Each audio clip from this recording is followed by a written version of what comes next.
Assalamualaikum warahmatullahi wabarakatuh. Nama saya Syakira binti Said. Nombor metrik saya adalah 057429 dan saya merupakan pelajar Diploma Teknologi Maklumat.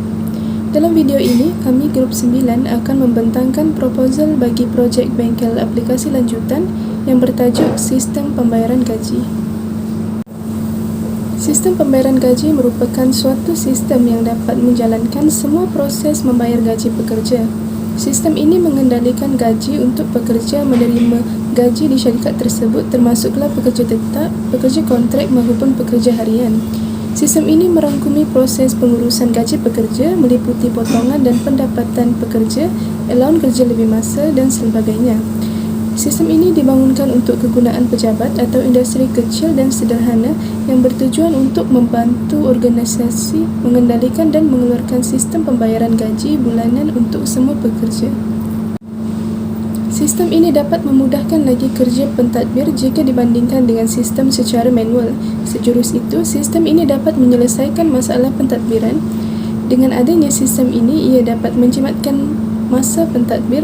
Selain itu, sistem ini juga mempunyai antara muka yang sesuai serta dapat menjimatkan penggunaan kertas. Tambahan pula, sistem ini dapat memaparkan maklumat dengan cara yang mudah dan cepat. Dengan kewujudan sistem ini, pembayaran gaji dapat dikira dengan lebih cepat kerana maklumat yang dikehendaki berkaitan gaji semuanya sudah ada. Pertindihan data dapat diminimumkan serta prestasi kerja pentadbir akan meningkat. Assalamualaikum. Nama saya Nur Farahani binti Selihin. Nombor matrik saya 057489. Baiklah, penyataan masalah. Okey. Aplikasi ini memudahkan pekerja kerana semasa mengakses sistem e-penyata gaji dan laporan, anda mendapati masalah penyata gaji anda tidak wujud. Kenapa masalah ini berlaku? Penyata gaji dan penyata pendapatan tahunan yang dikeluarkan pada tahun-tahun sebelum Oktober 2010 adalah secara manual ataupun hard copy. Hanya satu penyata sahaja yang akan dikeluarkan kepada setiap individu ataupun penjawat awam. Baiklah, masalahnya ialah tiada salinan yang disimpan oleh Jabatan Akauntan Negara dan tanggungjawab menyimpan dan melupus penyata tersebut adalah di bawah tanggungjawab individu itu sendiri. Oleh itu, aplikasi ini akan memudahkan urusan penerimaan gaji bagi penjawat awam.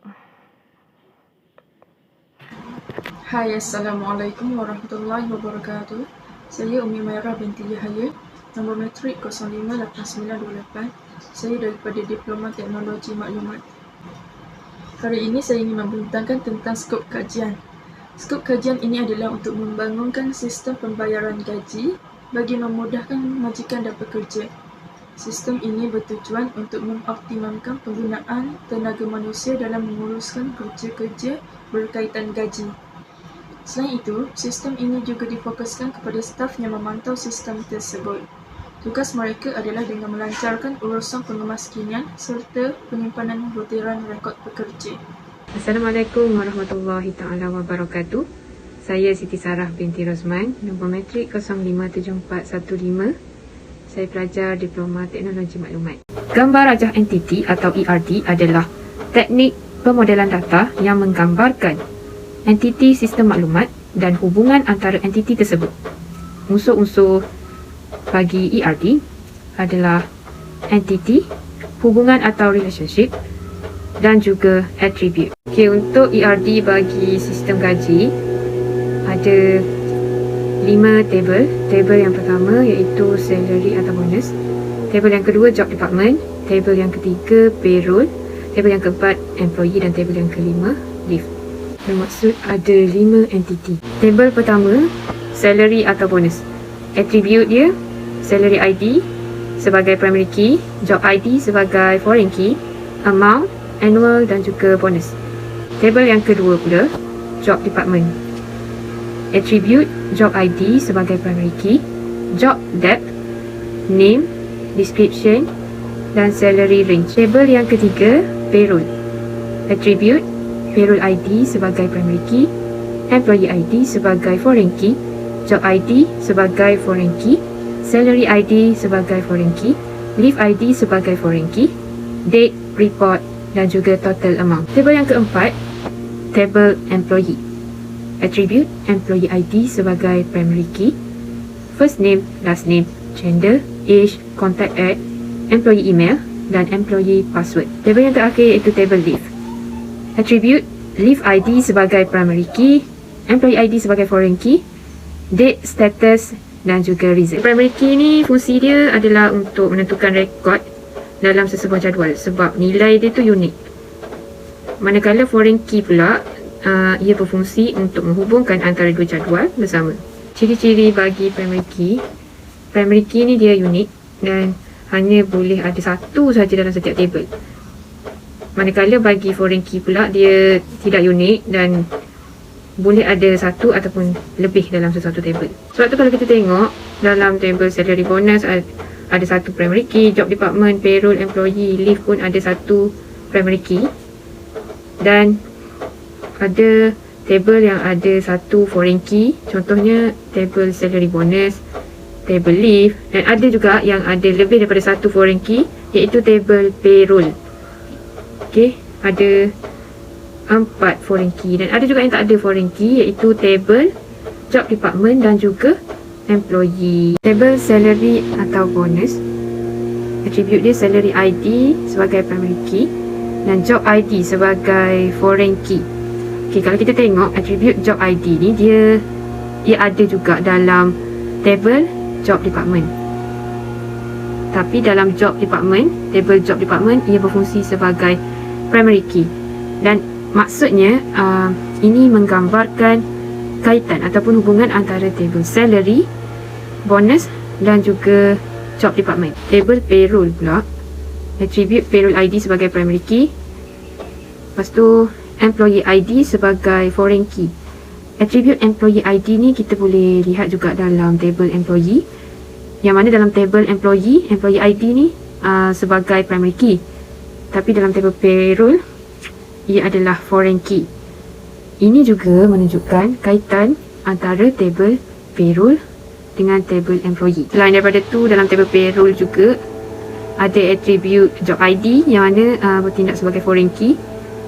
Akan tetapi dalam table job department ia bertindak sebagai primary key dan itu juga menunjukkan hubungan antara table payroll dengan table job department. Seterusnya, dalam table payroll juga ada salary ID sebagai foreign key. Salary ID ni kita tengok tadi dalam table salary bonus ia adalah primary key, manakala dalam table payroll ni salary ID adalah foreign key dan itu juga menunjukkan kaitan antara table payroll dengan table salary atau bonus. Dalam table payroll juga ada leave ID yang berfungsi sebagai foreign key dan kita boleh lihat dalam table leave pula ada leave ID yang berfungsi sebagai primary key dan ini juga merupakan bukti yang menunjukkan bahawa adanya kaitan antara table payroll dengan table leave.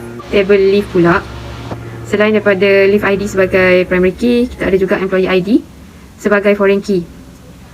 Tengok pada table employee ada employee ID sebagai primary key. Jadi dia juga menunjukkan kaitan ataupun hubungan antara table leave dengan table employee. Cardinality untuk table salary bonus dengan job department ialah many to one, manakala untuk table salary bonus dengan payroll adalah one to many. Table job department dengan payroll one to many juga. Table payroll dengan employee many to one. Table employee dengan leave one to many. Dan table payroll dengan leave many to one.